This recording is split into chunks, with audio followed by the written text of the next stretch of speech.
जय श्री कृष्णा। आज है सर्वोत्तम भाषा है मौन। कैसे है पूरा सुनिएगा, ध्यान से सुनिएगा। संसार की माया में, जवानी के जोश में कहाँ उलझा पड़ा है ये तो मेरा था, मेरा ही होगा ये कह रहे हैं रामकृष्ण परमहंस। कहाँ पड़ा है ये किसके लिए कह रहे हैं? विवेकानंद के लिए कह रहे हैं। गुरु हाथ धोकर पीछे पड़ गया, तू इतने दिन बाद मुझे मिला, वो देख रहा है कौन है ये। उसे सपने में दिख रहा है विवेकानंद को। कौन बुला रहा है मुझे, कौन देख रहा है मुझे, कौन अपने पास बुलाना चाहता है। मुझे क्यों कह रहे हैं इतने दिनों बाद तू आया, इतने दिनों से कहाँ था तू। वो ऐसे देख रहा है, ये कौन पागल है। विवेकानंद तो ऐसे देख रहे हैं सपने में ही, ये कौन पागल है, ये क्यों बुला रहे हैं मुझे, मेरे पीछे हाथ धोकर पड़ गए। अरे मैं तो जानता भी नहीं आपको। और लास्ट में बोला आएगा मेरे पास, फिर आएगा मेरे पास। भूल रहे हैं। वो बोला मैं क्यों जाऊंगा, मैं तो जानता ही नहीं आपको, मैं क्यों आऊंगा आपके पास। पर कहते हैं रात भर विवेकानंद को नींद नहीं आई। ये सपना देखते देखते कि कोई उन्हें झिझोड़ रहा है, बोल रहा है, उनको रात को नींद नहीं आई। उसका नाम था नरेंद्र। रात भर ये शब्द गूंजते रहे। इन शब्दों ने नरेंद्र को सोने नहीं दिया। सुबह उठा, उसको खींच हुई बहुत। वह दौड़ता हुआ दक्षिणेश्वर चलने लगा कि कहाँ रहते हैं ये गुरु, रहते कहाँ हैं रामकृष्ण परमहंस, कहाँ रहते हैं। फिर मन में भी आती थी मैं क्यों जा रहा हूँ, चल दिया। फिर मन में आ रहा मैं क्यों जा रहा हूँ अपने घर परिवार को छोड़कर, फिर लौट कर आ जाता था। फिर अगले दिन, फिर रात को फिर आता था यही, अरे आ मेरे पास, मैं तुझे याद कर रहा हूँ। फिर चलता था अगले दिन, फिर लौट कर आ जाता, अरे मेरा घर है, परिवार है, मैं क्यों छोड़कर जाऊँ अपने परिवार को। उसको ये खींच होती रहती थी। पता नहीं अंदर से कौन खींच रहा है, कौन अंदर से मुझे खींचता है कि तू मेरा है और कहाँ बैठा है। फिर दौड़ता था। कितने दिन ऐसे ही चले गए। एक दिन चल दिया। गुरु भी उसके लिए बहुत प्यार से मिश्री, माखन सब रखते थे। तेरे लिए छिपा कर रखा है मैंने। पहुंच गए विवेकानंद जी उनके पास, रामकृष्ण परमहंस के पास। रात को रुके, सुबह को कहा देख तेरे लिए मैंने माखन मिश्री रखी है, तू आएगा ना। वो सोचता था इनका भी ना मोह हो गया है मेरे से कुछ ज़्यादा। बताओ, वैसे तो ज्ञानी है, इनका मोह हो गया है मेरे से। आखिर गुरु ने भी उसका जीवन पलट दिया। सब घर परिवार बंधन किनारे हो गए विवेकानंद के। उसके बाद तो उसने बहुत कार्य किए। गुरु ने भी अपने लिए तैयार नहीं किया कि मेरी तू सेवा कर, मेरे हाथ पाँव दबा, मेरे लिए खाना बना। अपने लिए तैयार नहीं किया, पूरे वर्ल्ड के लिए गुरु ने तैयार किया विवेकानंद को। केवल अपनी सेवा में नहीं रखा। बाद में गुरु का शरीर भी नहीं रहा, लेकिन अंदर में प्रेरणा आती रही कि मेरा गुरु कह रहा है ये कर, वहाँ जा, वहाँ निकल कर जा। सबने सुना ही है, नाम पड़ा बाद में विवेकानंद। 36 में से नंबर 1 हो गए विवेकानंद। 36 शिष्य थे रामकृष्ण परमहंस के। तो कुछ ऐसे भी प्रेमी होते हैं, गुरु के पास आते हैं, गुरु जबरदस्ती से डांट कर प्यार से अपना बना लेता है। कोई तो पहले से ही अमीर है, पैतृक, भाई कोई व्यक्ति पहले से ही अमीर है, पैतृक संपत्ति है, दुकानें हैं, जमीन है, बहुत बड़ा मकान है, बाग बगीचे हैं उसके। और कोई अमीरी हासिल कर रहा है, और कोई अमीरी हासिल कर रहा है, और कोई किसी को दे देता है। भाई कैसे हासिल कर रहा है, भाई किसी, लो ये तुम हमारी ज़मीन तुम ले लो। लॉटरी निकल गई उसकी, तो अमीरी हासिल कर रहा है, मेहनत कर रहा है अमीरी हासिल करने की। घर वालों ने किसी ज़मीन को उसके नाम कर दिया, बाद में तो सब अमीर हो गए। बोला ना, पहला कोई तो पहले से ही अमीर है, पैतृक संपत्ति है, पहले से ही जमीनें हैं, बाग बगीचे हैं। दूसरा बोला और कोई अमीरी हासिल कर रहा है। तीसरा बोला किसी की लॉटरी निकल गई, या घर वालों ने जमीन उसके नाम कर दी। ये 3 तरीके के अमीर बताए हैं। बाद में तो सब अमीर हो गए, लेकिन बाद में सब अमीर हो गए। चाहे किसी के पास पहले से थी, चाहे किसी ने हासिल की, या चाहे किसी को मिल गई। अचानक आपको मिल गई, सोचा भी नहीं था, संकल्प भी नहीं किया था, बाद में सब धनाढ्य हो गए, यानी धनी हो गए, अमीर हो गए। तो इस राह पर भी कोई भी आया, चाहे पहले से था, चाहे अचीव किया, चाहे जबरन गुरु के द्वारा रोका गया, रुक जाओ, अभी नहीं जाओ, सभी ज्ञानवान हो गए, अमीर हो गए। सभी तो ये बोला, तुम किसी से भी अभी अभी तुम किसी से भी कम नहीं हो। मतलब दिया तुम्हारा जल चुका है, बस बुझने ना दो इसे, इसकी संभाल करनी है तुम्हें। कितनी बातें बताई जाती हैं, ज्ञानी के भी शरीर में कष्ट आता है तो आप कहते हो प्रारब्ध होगी ना इसकी, इसीलिए कष्ट आया है, किस्मत खराब होगी इनकी भी, तभी कष्ट आया है। ज्ञानी ज्ञानी की प्रारब्ध नहीं होती है, ज्ञानी तो आदर्श दिखाता है। राम भगवान के जीवन में बताओ, पत्नी का सुख था, राम को तो पत्नी का सुख मिला ही नहीं। कृष्ण भगवान को भी कलंक लगा जीवन में, रामकृष्ण परमहंस को भी कैसी बीमारी थी। तो बोला ज्ञानी की प्रारब्ध नहीं होती है, वो सारी दुनिया को एक आदर्श दिखाता है ज्ञानी, कि मेरे शरीर में भी इतनी बीमारी है, मेरे ऊपर भी इतनी हालतें हैं, देखो मैं अपनी आत्मा में कैसे स्टैंड हूँ, हलचल नहीं हो रही मेरे को, चिंता नहीं हो रही मेरे को। तुम भी हो सकते हो स्टैंड, तुम दुखी क्यों होते हो, ज्ञानी सिखाता है। जो हिल जाते हो, तुम दुखी क्यों होते हो, जो हिल जाते हो। बोला ना, ज्ञान की मशाल जल रही है, अब मिसाल देखो, मशाल यानी मिसाल देखो ज्ञानी की, रोशनी से ही तो मिसाल देखोगे भाई, रोशनी होगी, मिसाल से ही तो रोशनी होती है। कब दिखाई देगा, जब प्रकाश होगा, रोशनी होगी, तब हमें दिखाई देता है। जो भी संत हैं उनकी मिसाल देखो, कितना कष्ट आया। राम भगवान ने तो सीता माता का त्याग भी किया तो गलती, धोबी के कहने में आकर त्याग दिया, पर भगवान का त्याग भी तो देखिए, सभी गलत किया उन्होंने, सीता माता का त्याग किया, पर उनका त्याग भी तो देखो भगवान का।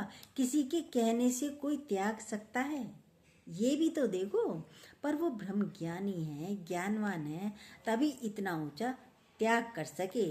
उन्होंने भी गुरुमुख से ज्ञान सुना है कि मैं अपने को दुख दे सकता हूँ अगर तुझे शांति मिल रही है इससे। अगर तेरे को शांति आती है मेरे त्याग से, तो मैं त्याग करने में भी समर्थ हूँ। ये भगवान राम ने दिखाया है। क्या होगा, मुझे पत्नी का सुख नहीं मिलेगा, भाई क्या होगा, मुझे पत्नी का सुख नहीं मिलेगा, घर का सुख नहीं मिलेगा, तुम्हें तो शांति मिलेगी। मैं त्याग कर सकता हूँ। गर्भवती सीता, बच्चों का देखो जन्म भी कहाँ दिया, जंगल में, वन में दिया। देखो सीता माता कितने साथ रही उनके, राम जी के कितने दिन साथ रही, कितना ऊंचा आदर्श बना। गर्दन खुद ही झुक जाती है उनके सामने। वो भी ना दुनिया वालों के कहने में आ गए, कहते ना, वो भी राम जी भी दुनिया वालों के कहने में आ गए, बात तो उन्हें भी लग गई। कहने वाले ऐसे भी कह देते हैं। त्याग नहीं देखते भगवान राम का। कितनी स्टोरियाँ आती हैं ग्रंथों में, शास्त्रों में। गुरु ने प्यारी से प्यारी वस्तु मांगी, भगवान ने तो शरीर का भी तप किया, भगवान ने तो शरीर से भी तप किया, वाणी का भी तप किया, राम जी ने मन का भी तप किया। क्या हम भी कर सकते हैं? जब भगवान राम कर सकते हैं तो क्या हम नहीं कर सकते?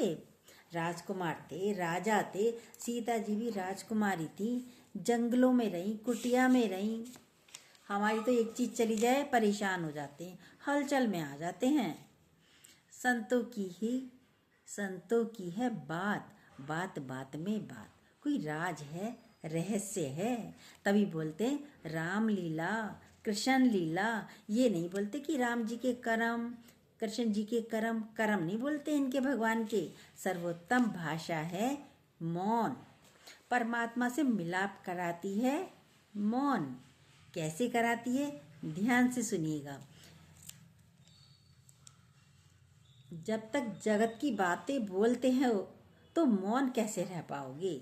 जब तक जगत की बातें बोलते रहेंगे तो मौनता में कैसे आएंगे। बोला गूंगा ही ज्ञान सुना रह सकेगा, गूंगा ही ज्ञान सुना सकेगा, बहरा ही ज्ञान सुन सकेगा और लंगड़ा ही आत्मा की ऊंचाई पर चढ़ सकेगा और अंधा ही देख सकेगा।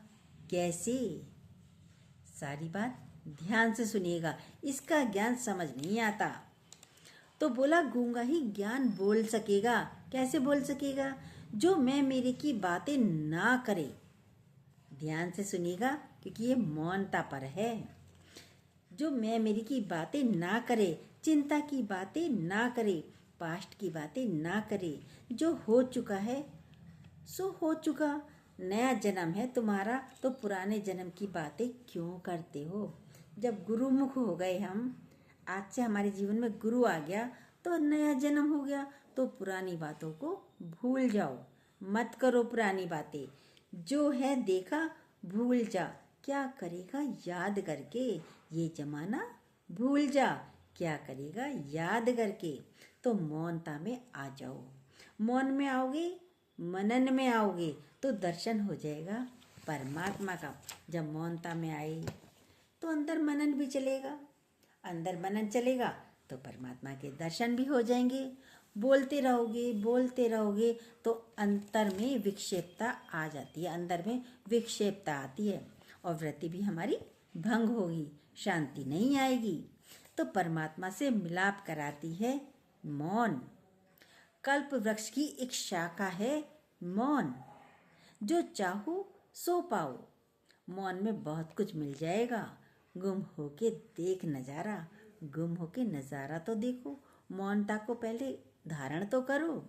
पर अभी मन भी चंचल, इंद्रियां भी चंचल हैं, वृत्तियां भी चंचल हैं, भाग रही हैं। घड़ा हिल रहा है, नल के नीचे रखा है, घड़ा हिल रहा है तो पानी भरेगा? नहीं भर पाएगा। दर्पण हिल रहा है तो मेकअप कर पाओगे? नहीं कर पाओगे। कहेंगे ना, अरे रुकने दे, ठहरने तो दे, इसे रख दे एक तरफ, दर्पण को हिला मत हाथ से, यही कहेंगे ना। कोई टेबल बार बार हिला रहा है तो आप उस पर लिख पाओगे? आप लिख रहे हो, कोई आपकी टेबल हिला दे, लिख नहीं पाओगे।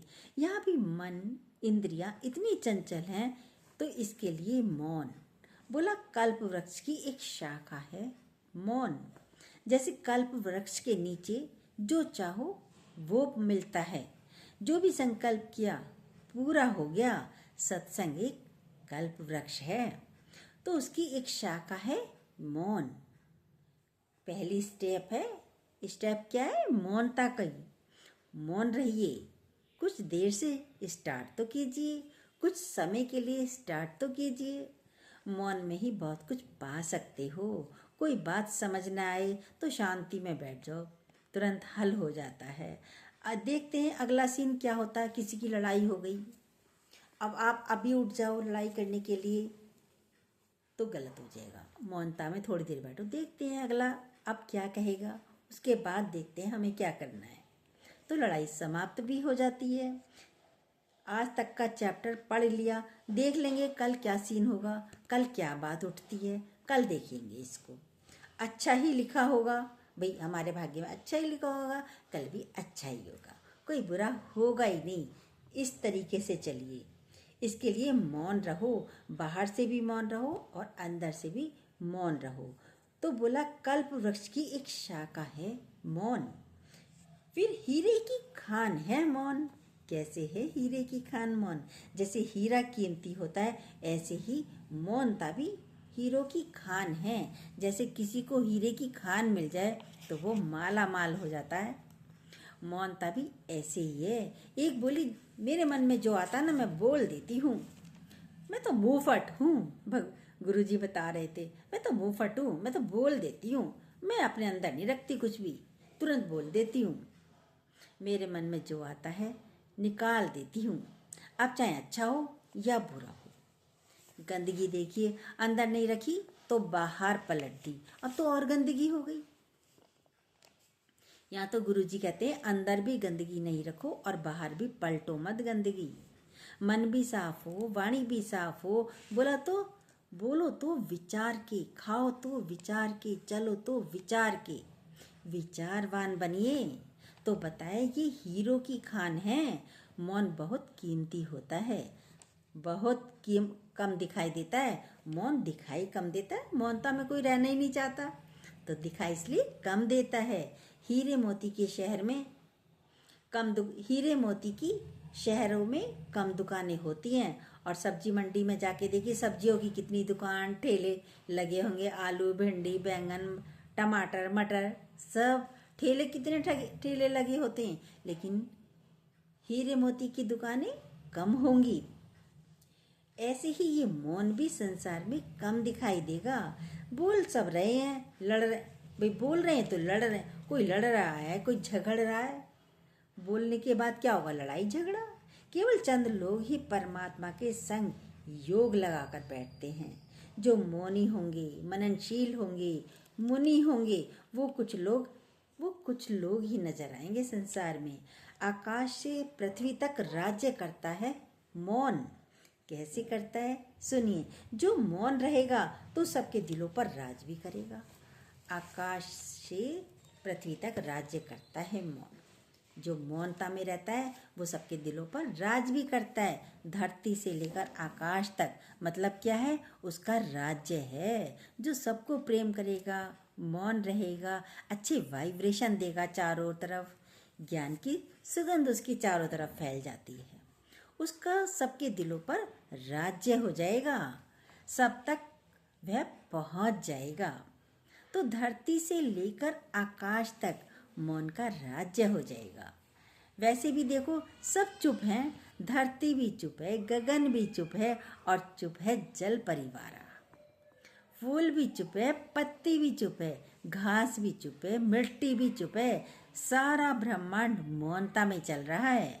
एक इंसान ही बक बक बक बक करता रहता है, 24 घंटे बोलता ही रहता है, लड़ाई झगड़ा बातें करता ही रहता है, तू मैं करता ही रहता है। तो बोला धरती से आकाश तक राज्य करता है मौन। तो सर्वोत्तम भाषा है मौन। तुम शांत करो, कोई शोर नहीं, दूर करो, कोई और नहीं है। तुम्हारा मौन से भी कोई, तुम्हारी मौनता से भी कोई सीख लेगा। जैसे कोर्ट में बहुत शोर हो रहा है, लेकिन जैसे ही जज आए, ऑर्डर करा, और सब शांत, साइलेंट हो जाते हैं, बिल्कुल शांत, अपनी अपनी चेयर पर बैठ जाते हैं। जैसे क्लास में बहुत बच्चे शोर मचा रहे हैं, टीचर के आते ही सब शांत, बिल्कुल चुप बैठ जाते हैं। देखिए, ऐसे ही अंदर जब परमात्मा आ जाता है तो हमारे अंदर भी मौनता आ जाती है। ऐसे मन का, इंद्रियों का शोर, बुद्धि चित्त सबका शोर समाप्त हो जाता है।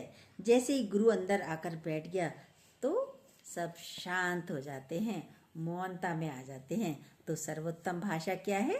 मौनता की। जज ने कुछ बोला नहीं, बस आकर बैठा ही बैठा है और सब शांत हो गए। टीचर ने कुछ बोला नहीं, लेकिन पूरी क्लास शांत हो जाती है। ऐसे ही गुरु ने भी कुछ बोला नहीं, बस आकर बैठ गया। सब शांत में, सब